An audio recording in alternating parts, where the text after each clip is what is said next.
Welcome, everyone, and thank you for joining today's virtual event. As a dedicated volunteer with AARP, I'm delighted to welcome you to a virtual event that's close to our hearts. Our mission at AARP is to enrich the quality of life for individuals as they age through proactive advocacy, impactful service, and the dissemination of valuable information that champions positive social change. In today's event, we're diving into the dynamic concept of disrupt aging. Disrupt aging is about celebrating the diversity of aging experiences through personal stories, images, and a variety of perspectives, fostering a community that is not defined by a single voice, but is inclusive of the many voices advocating for change. Together, we'll challenge outdated beliefs about aging and to ignite new solutions for a future where every individual can age with dignity, purpose, and endless possibilities. Let's engage, learn, and be inspired to view aging through a new lens. Welcome to this journey of discovery and transformation. We also invite you to join the AARP volunteer team to make a difference in the caregiving community.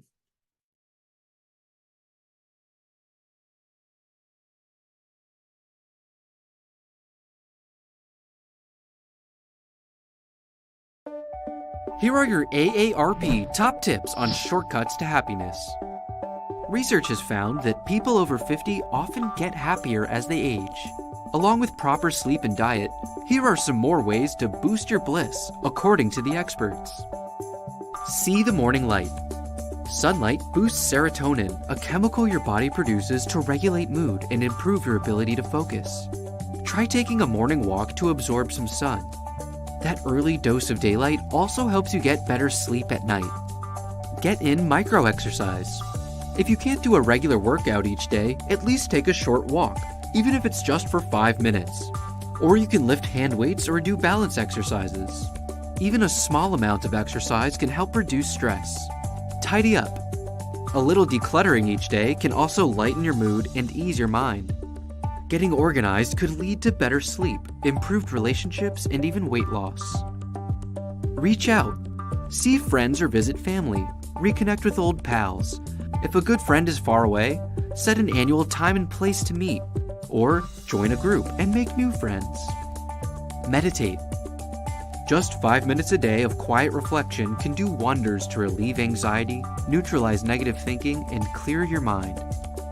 If you don't know how to get started, there's plenty of guidance available in books, classes, and apps. For more tips to stay healthy, visit aarp.org/health.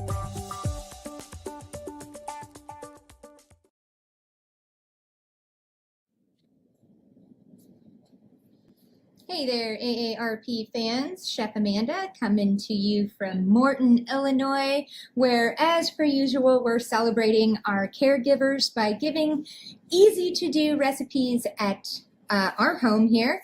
And these are recipes that are meant to make people feel good, not only about cooking the recipes, but also about sharing them with those that they love.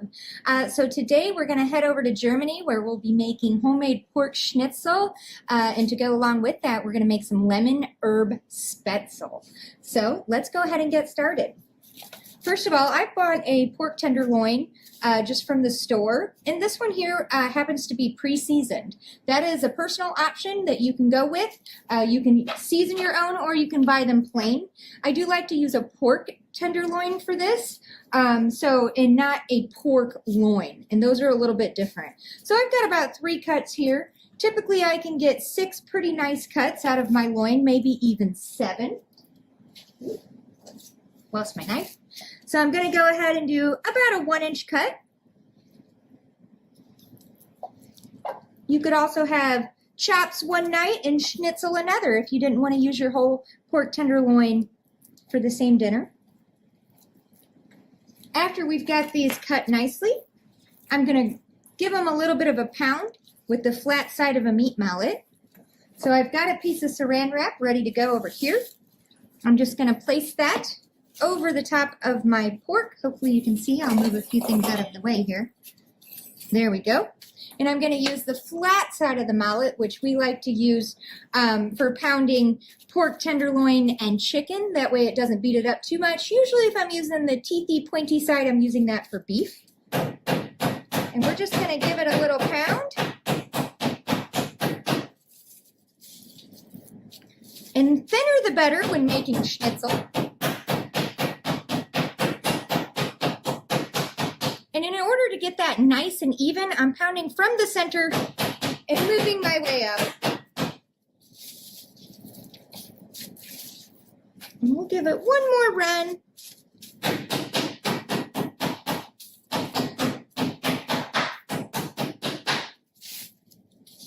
And I think that's looking pretty good. So I'm going to put that on my parchment lined sheet pan. And I'm just going to do 3 of these today, just to spare you from all of the hardcore banging in the video here.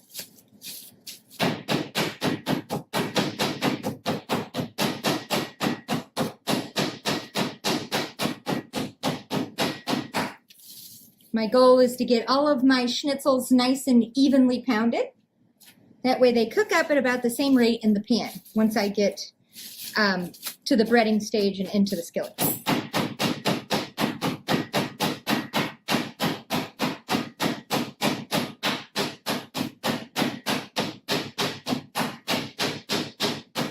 You'll notice I didn't remove the piece of fat from the pork tenderloin. It's a pretty lean meat, pork tenderloin, so we want to keep some of the fat intact. A lot of people really like the flavor that that brings. All right, that looks pretty good. So we've got 3 really nice thin pieces of schnitzel here. Get rid of these others. And next we're going to move on to the breading station. So over here I've got what's going to become my standard breading station. I've got a little flour in one bowl. I've got some eggs that I'm going to crack and whisk and season in my second bowl. And in my third bowl, we've got our favorite breadcrumbs, which is panko Japanese breadcrumbs. You could also buy like a seasoned Italian breadcrumbs, and those would work well for this application as well. I really love the panko because it's extra crispy, so it really gives a nice texture to the schnitzel. We're going to season up our flour first with a little bit of Italian seasoning, which we've also mixed with a little bit of garlic powder. I'm going to get rid of one of my gloves so I don't cross-contaminate. And I'm going to add a little bit of salt and pepper to the party there.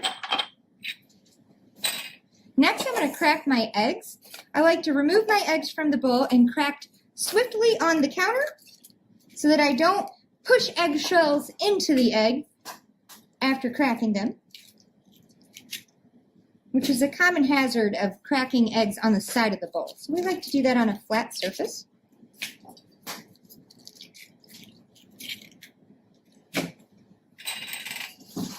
Give a quick little wipe here.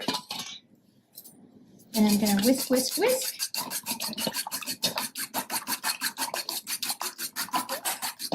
I'm going to add a little salt and pepper to that party as well. And I like to season all 3 layers of my standard breading procedure. So if low sodium is what you need to do, then a little bit less salt in each dish is fine. But we like to have layers that are seasoned all the way. Excuse me, that pepper got me. All right, so now I've got my flour with my seasonings in there. You want to be able to see those seasonings, that way it really comes through. Then I've got my eggs. And I'm going to give my breadcrumbs a little whisk with that salt and pepper as well. All right, and now we're ready to get breading. First thing I'm going to do is take my first piece of schnitzel, and if you wanted even smaller pieces, you could cut those in half. But we're going to keep them nice and traditional. Now, for a traditional schnitzel, you probably wouldn't buy a pre-marinated pork loin, but I just really love the intense extra flavor that it gives. So I'm going into the flour, then into my egg. Use my nice little fork here to do most of that work for me. And then over and into the breading. This way I don't have to get too much egg onto my hand. which makes it a little bit easier to work.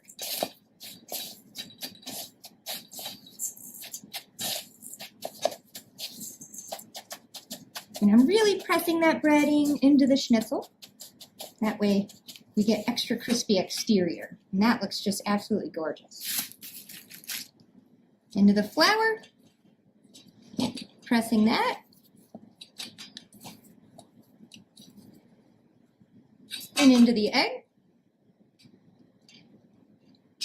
Getting some nice coverage there. Lifting and over.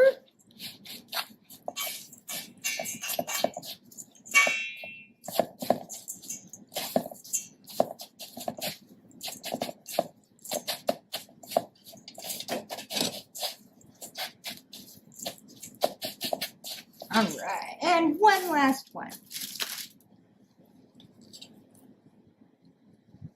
You could also freeze these at these steps, at this step right here, because as we know, being a caregiver doesn't always work on our time. We're kind of on other people's time sometimes. So this is a great meal to make ahead, freeze a few of them, and you can cook them later. Especially making 6 to 7 schnitzels, probably wouldn't need them all in one night.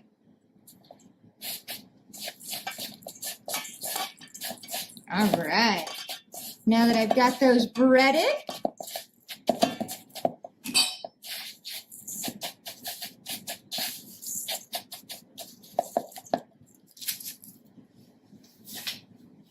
we can get rid of these. We'll work on the rest of that pork later.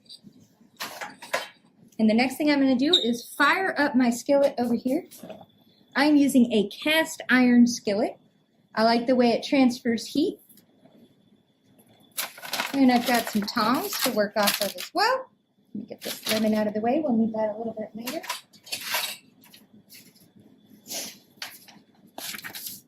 All right, and then into the skillet here, I'm going to add some butter and some extra virgin olive oil. So it looks like we're going to have a little bit of oil first. Olive oil. Grab that.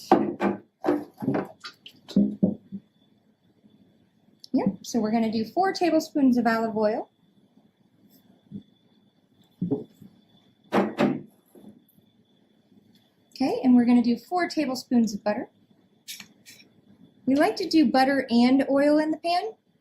That way we can get a little bit higher temp cooking out of our fat. Basically, butter is going to burn if you cook it at too high of a temperature. So adding a little bit of oil to the party allows us to use the butter to fry at a higher temperature. And we're going to put a little thyme in here just to flavor this up. Putting the whole thyme sprig in. And this is doing a couple things here. First of all, it's going to give us some fried thyme for our garnish at the end. But in addition to that, it is actually flavoring the fat, so our butter and our olive oil mix here, and giving it a little bit more flavor. So I'm just rolling that around a little bit. You can start to hear it sizzle and pop.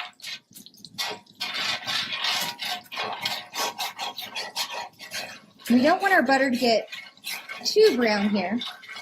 I added all of my oil and butter to the pan. If you're going to do this in batches and do 7 tenderloins, you might want to split your, or 7 pieces of schnitzel, or 6, however many you get. You might want to split your butter and your oil in half. That way you can add it in the second round. Add the second half in the second round. All right, so we're going to remove that thyme sprig out of there now.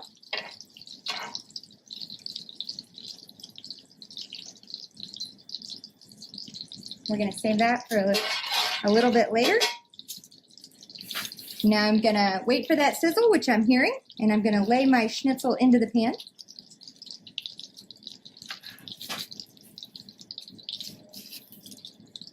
And I feel like you can do 3 to 4 schnitzels at a time, depending on the size of your pan. We've got a pretty nice big cast iron here. And this is such a thin cut of meat, it's really not going to take too long to cook. So what we're looking for here is a nice and golden brown, crispy texture on the outside of our breadcrumbs. which we're only going to achieve if our oil and our fat is bubbling around the pork like it is here. And then we're going to wait to flip until that's perfectly golden brown, just the way we want it.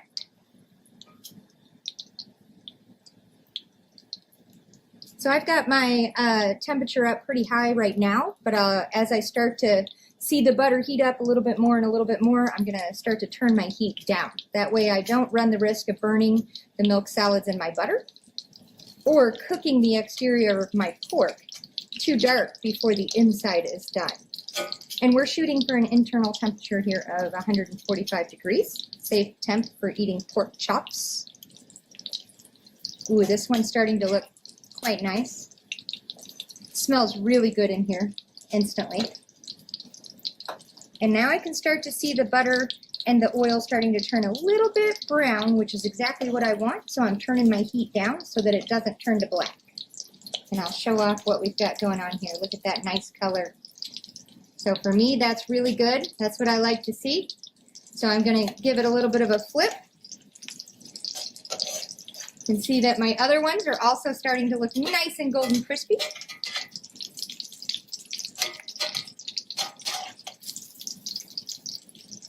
And while I get my other pork pounded out and going in the pan, we're going to turn over here to Chef Amy, and we're going to see what she's got going on with the Spaetzle. All right. You want to take over this position here, Amy, or where do you want to start? You want to go there? I'll go right here. Okay, perfect. All right. So just like Chef Amanda said, I'm Amy, and we're going to be making Spaetzle. Spaetzle is basically a German noodle. It's similar to an egg noodle, and it only requires a few ingredients, 4 of them to be exact. So I've got in a bowl some flour, regular all-purpose flour. I've got eggs that I've beaten. I have salt, and I have milk. And that's the entire dough. So I'm going to go ahead and give that a nice little whisk. And this dough is going to be very sticky. That's a normal characteristic of this noodle. And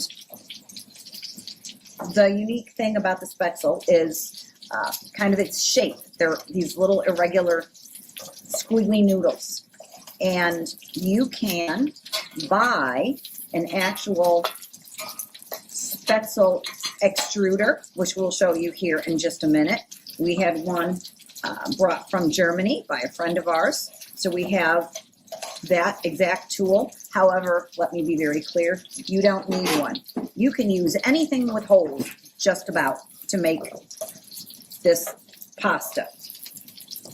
So I'm just incorporating all this dough, making sure that my flour is all absorbed. Now I'm going to get my water boiling. It's been simmering. So like I said, just 4 ingredients for this dough. And this is how sticky it should be. All right, so that's it. That was the whole dough. Now, this is our Spaetzle maker. Again, it came all the way from Germany. Some of you out there might recognize this and say, hey, wait a minute, Amy, that's a ricer for potatoes. Well, they're right. You could use a ricer as well. If you don't have that, you could use this. You could use the wide or large blade from a box grater. Again, anything with holes will do. This is a perforated pan, and it works very, very well.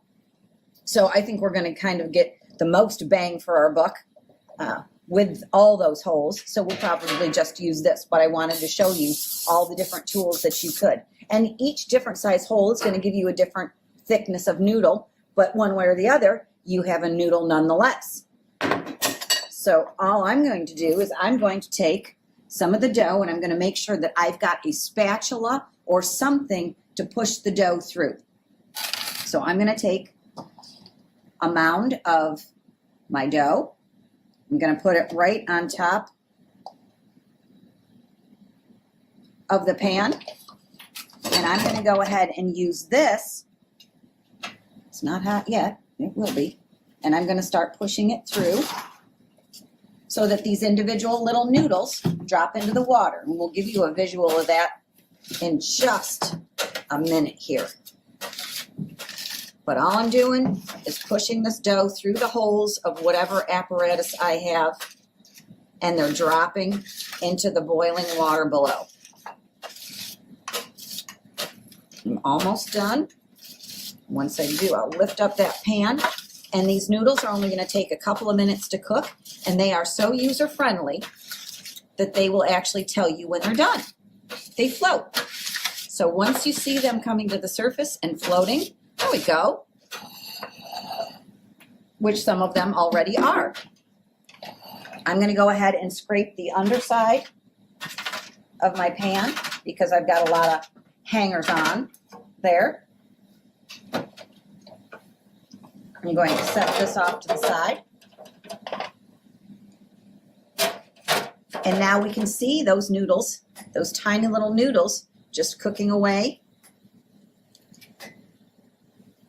in that water. Like I said, maybe about 2 minutes, and again, they will float to the top. And what I'm going to do is I've got kind of a landing zone over here. I've got some parchment paper to lay the noodles out on, and I'm going to reach for some spray. You could use butter or spray oil, and I'm going to spray my parchment paper so that they don't stick. I think these are done. I'm going to take a slotted spoon, or this is called a spider, and I'm going to go ahead and just drag these out. I don't want to drain my pasta water because I've got another batch to do, and I don't want to wait to have another pot of water come up to a boil. I'm just going to use the same water that I used this first time. And that is exactly how easy and how fast you can make Spaetzle, which is the perfect accompaniment to our Schnitzel. Say that 5 times fast. Are you ready to jump in, Chef? I'm ready, absolutely. Okay. All right, welcome back. So I have spent a little bit more time frying up our Schnitzel. You can see that we've got a beautiful golden brown crust going on all sides to ensure maximum crispiness. If your oil is getting a little bit too hot and your Schnitzel's not quite the color that you want and you're afraid that you might brown the bits in the pan, you can pull your Schnitzel out as long as it has a little bit of dark golden color on top, and you could finish it in the oven. So that's an option, but that wasn't really necessary for us today. All right, next we're going to make a little mushroom gravy. So I'm going to get all my veggies ready here. I've already cleaned off most of my mushrooms. Our favorite process for that is just to simply wipe them with a dampened towel, just to get any residual dirt off. If you rinse your mushrooms underneath running water, then you're going to have a watery sauce or gravy. So we try to avoid that. Next step in cutting here is going to be to just take the bottom part of each stem off. I just find that a little bit more savory with the mushrooms. And then we're going to do just a really nice thin slice on those mushrooms. I don't like that one. All right, so we're just going to use our knife to run through each cap here. And whenever I'm making a gravy, things come together pretty quickly. So I like to make sure that I do all my chopping up front before I start to assemble. My pan should still be pretty hot from cooking my Schnitzel, so it's not going to need to warm up for too long. Again, we don't want to run the risk of burning those bits that are going to be on the bottom of the pan. We want those in the gravy. Building a pan sauce maximizes the flavor of that gravy, which is important in this dish. Now that I've got my mushrooms all cut, I'm going to get my onion going next.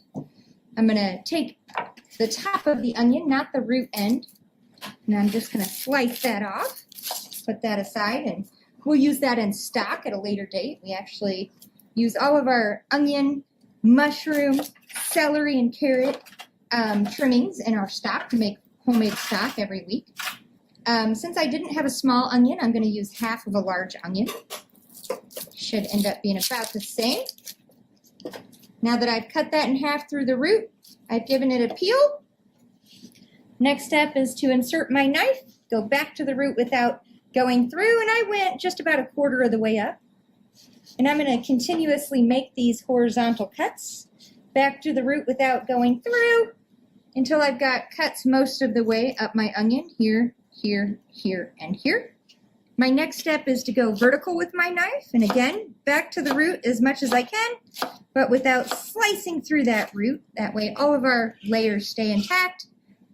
When I do come down, I'm going to have a really nice dice that's easy to work with.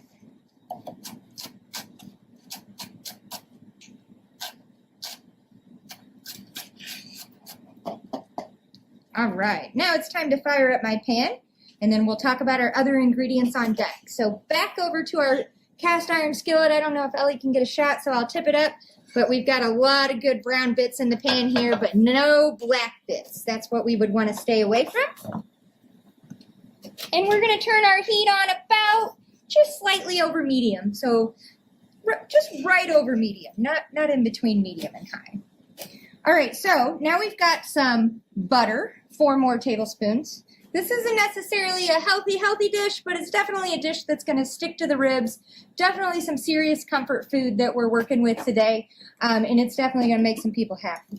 So when we're making a roux and building that in the pan, we need equal parts flour and fat. Our fat of choice today is the butter, so we're going to go ahead and load that in first. We'll get that going.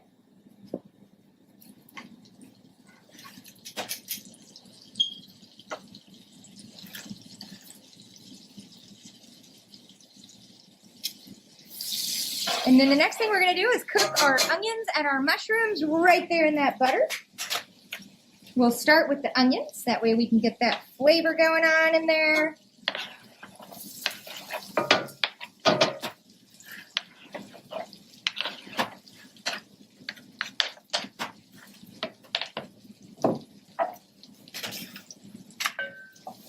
I'm just going to stir that around. Get that butter flavor for the start of our gravy. And for me, I like to build my gravy right in the pan. So I'm going to flavor my butter first with the onions. I'm going to pick up all these brown bits off the bottom with my butter. As you can see, they're coming right up. That's just one thing we love about cast iron skillets. I'm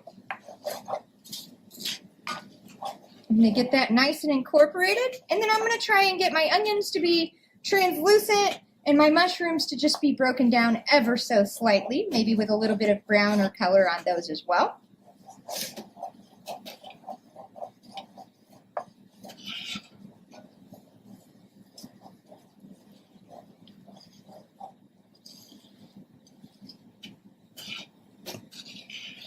So my heat is still at just over medium. I'm going to turn it up just slightly higher since I'm standing right here. And then on deck, I have the same amount of flour ready to go in the pan as I had butter. But again, I just want my mushrooms and my onions to cook down a little bit, release their flavors. And I'm building a good sauce here with all those bits on the bottom of the pan.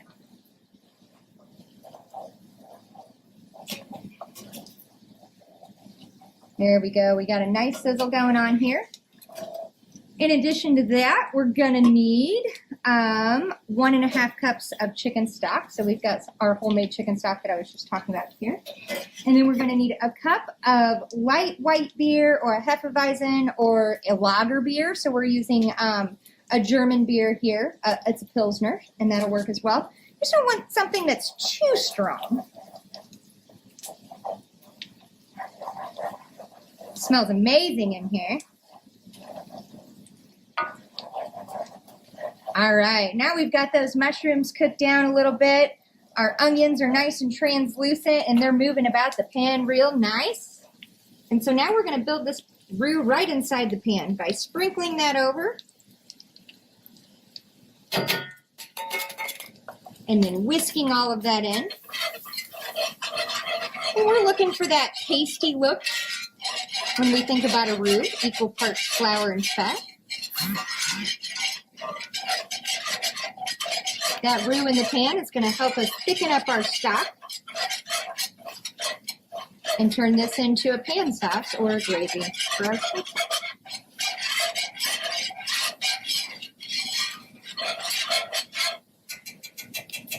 That looks pretty tasty there.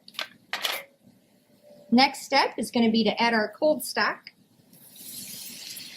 If your stock is cold, it's going to pick up any of those residual brown bits off the bottom of the pan, which we call fond. And then we're going to add in a little bit of our beer.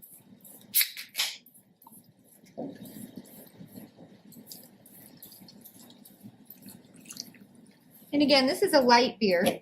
We want to be able to taste the pork. We want to be able to taste the lemon. And so we have chosen a Pilsner. And so what we're going to do now is cook down for a little bit here. We'll return back over to Amy while our gravy cooks low and slow. I'm going to turn my heat down between low and medium. And what we're looking for is a nice thick but not gloopy consistency where the gravy falls off the spoon and coats it, but also leaves a trail when we do our finger test. So we're going to just let this go low and slow for a little bit. And different wheat beers are going to thicken your gravy in different ways. As we know, our beer has a little bit of wheat in it, so that also is acting as a thickening agent here. I'm going to add a little bit of salt and pepper to the party.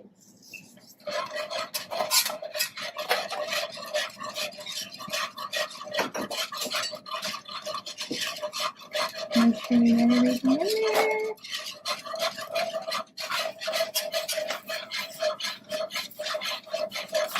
That's looking pretty good. So again, I'm going to let this go low and slow for just a couple minutes, and we'll come over here and see how Amy is doing over here with the Spaetzle, and we're going to bring all of this together in just a few minutes for the perfect German meal, just in time for October too, Amy. I know it. Just a couple of weeks away. All right. I am getting my saute pan on the heat over about medium. You know, you don't want to go too high. And the first thing I'm going to do is I'm going to put some butter in the pan, and I'm going to brown the butter, which is something that Chef Amanda was talking about. So butter has milk solids in it. So as you heat butter and the butter melts, if you keep it going, if anybody has done that before, you'll notice that the butter starts to foam up a little, and then you start seeing little white specks develop around the bottom of the pan. That's the milk solids separating out, and those can actually start to brown and toast if you let them.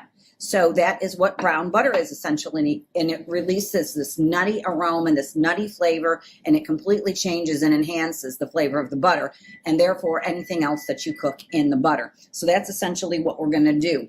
So we don't want to cook this on high, or we'll end up with black or burnt milk solids instead of browned ones. So I'll just go ahead and let this butter melt ever so slowly. And then once we have achieved browned butter, we're going to go ahead and saute our Spaetzle in that. And here is our Spaetzle. There are all of those little noodles once we pulled them out of the water. So they are looking delicious. How's your sauce coming? Delish. Perfect. All right. Well, I'm not using a lot of butter, so this browning action is probably going to happen fairly quickly. So I'll just keep this on the heat, and when it starts to happen, I'll go ahead and tip the pan up so that you can see it.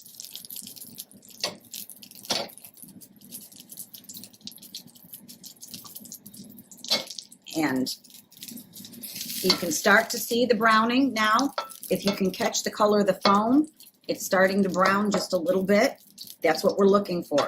So I want to be very careful not to take it much farther than that. And then I'm going to go ahead and add some of my noodles right here.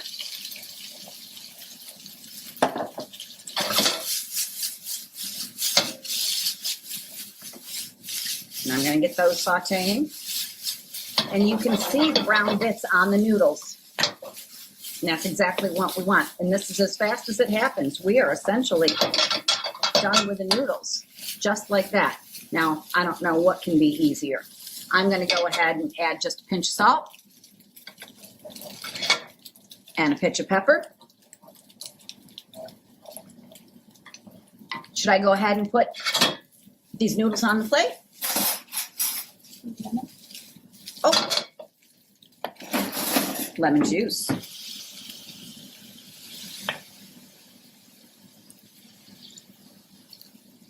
a little bit of lemon zest. Teamwork. Whoa! That was a very good teamwork. Little fried lemon. Never had that before. Well, and I like how your Spaetzle has just a little bit of brown color on it. Mhm. We know that's going to taste really good. Those are all those little bits from the browned butter, which is going to be absolutely delicious. All right. I'm going to leave you my pasta. We are done, and you can go ahead and plate up. You want to go ahead and put it on there? I'll grab our Absolutely. schnitzel.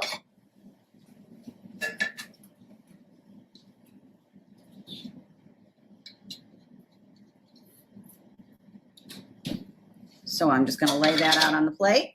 We've got our little thyme garnish, our schnitzel. And then let's check our gravy. So we said coats the back of a spoon and drips off and leaves a trail. So I think we have a nice successful gravy here. I'll let you know. All right. You're going to take one for the team today, huh? Yes. A little bit of gravy on top. And I find everybody likes a little bit of extra gravy for that Spaetzle too. And fried thyme garnish on top of that. And then we have some fresh herbs and oregano that we can add as well. You could add parsley if you don't want anything too strong. I've made lemon basil Spaetzle. I've made lemon oregano Spaetzle. So you can really switch that up. Thanksgiving is coming, so sage is a beautiful addition as well.